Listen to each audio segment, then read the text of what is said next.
Assalamualaikum warahmatullahi wabarakatuh. Inilah kisah tentang undur-undur atau unlion. Sebut saja si Anto. Yuk kita mulai kehidupan si Anto. Berawal dari ibunya Anto yang menaruh telurnya di tumpukan pasir. Kemudian ibunya Anto pun meninggalkannya.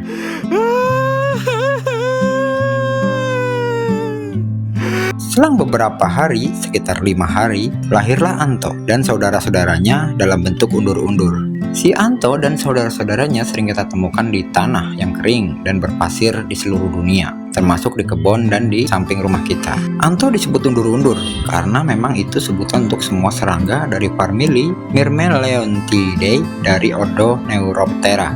Disebut undur-undur karena memang jalannya mundur, tapi disebut unlion dalam bahasa Inggris karena yang artinya adalah singa semut. Karena si Anto memang disebut sebagai pemangsa dari kawanan-kawanan semut. Anto sering dianggap sebagai salah satu jenis serangga, padahal Anto dalam bentuk undur-undur hanyalah seekor larva yang menunggu perkembangan selanjutnya. Layaknya ulat bagi kupu-kupu dan juga layaknya belatung bagi lalat. Kita balik lagi ke Anto. Kehidupan Anto pun dimulai. Dia pun harus bertahan hidup memenuhi nutrisinya. Anto pun mulai mencoba berburu dengan cara membuat lubang berbentuk corong untuk menjebak mangsanya. Menggunakan perut atau abdomennya yang berbentuk oval sebagai mata bor, Anto pun mulai mengebor. Mengebor pasir dengan cara berjalan mundur sambil membuang pasir dengan kepalanya. Dan akhirnya pun terbentuklah lubang pasir berbentuk corong sedalam 5 cm dan diameter 7,5 cm, kira-kira ya segitu. Perangkap pasir pun jadi. Anto pun mulai mengubur diri di dalam lubang tersebut sambil menunggu mangsanya datang. Ya, namanya juga berburu dengan sistem perangkap, cuma bisa bersabar dan menunggu. Ya, sama seperti kalau kita berdagang mangkal ya. Kadang rame, kadang juga sepi, atau bahkan kadang gak melayani sama sekali. Itulah kehidupan sehari-hari Anto. Menunggu serangga lewat. Kalau pas ada ya alhamdulillah, kalau pas lagi sepi ya dia bisa menunggu sampai berbulan-bulan tanpa makanan. Makanya si Anto tidak terlalu banyak bergerak dalam persembunyiannya untuk mengurangi terbuangnya energi. Sungguh kesabaran yang perlu dicontoh ini. Dan ketika saatnya ada serangga terprosok ke lubang, sistem sensorik Anto yang sangat sensitif mampu mendeteksi getaran mangsa.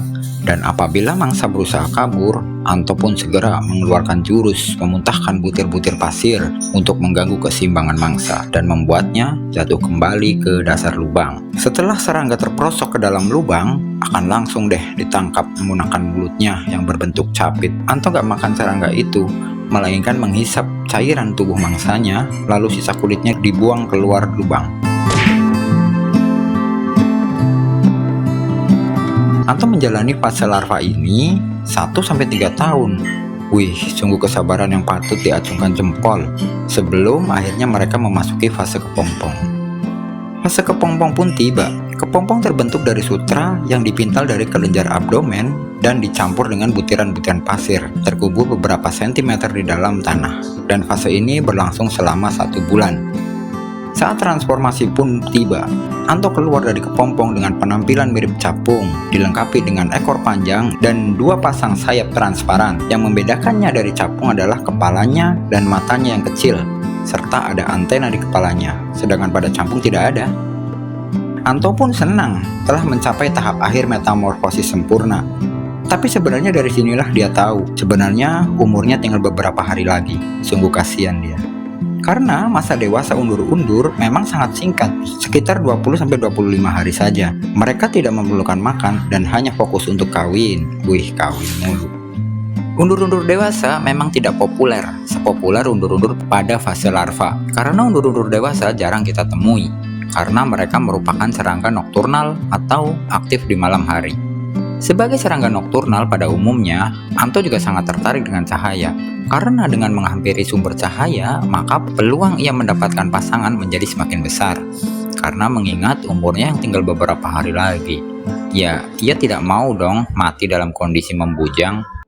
Dan ketika si Anto menemukan pasangannya, dia pun akan membawanya ke tempat yang sepi. Masa sih? Anto dan pasangannya akan hinggap di pohon, dan si Anto dan pasangannya itu lalu akan melakukan kopulasi dengan cara melekatkan ujung abdomennya. Kopulasi bisa berlangsung hingga 2 jam lamanya. Inilah mungkin waktu terindah dalam hidup Anto, dan terasa beban berkurang dalam menghadapi kematian. Beberapa hari kemudian, undur-undur betina pun mulai mencari daerah yang berpasir. Oh, tampaknya dia ingin menaruh telur calon anaknya untuk melanjutkan kehidupan dengan generasi baru mereka.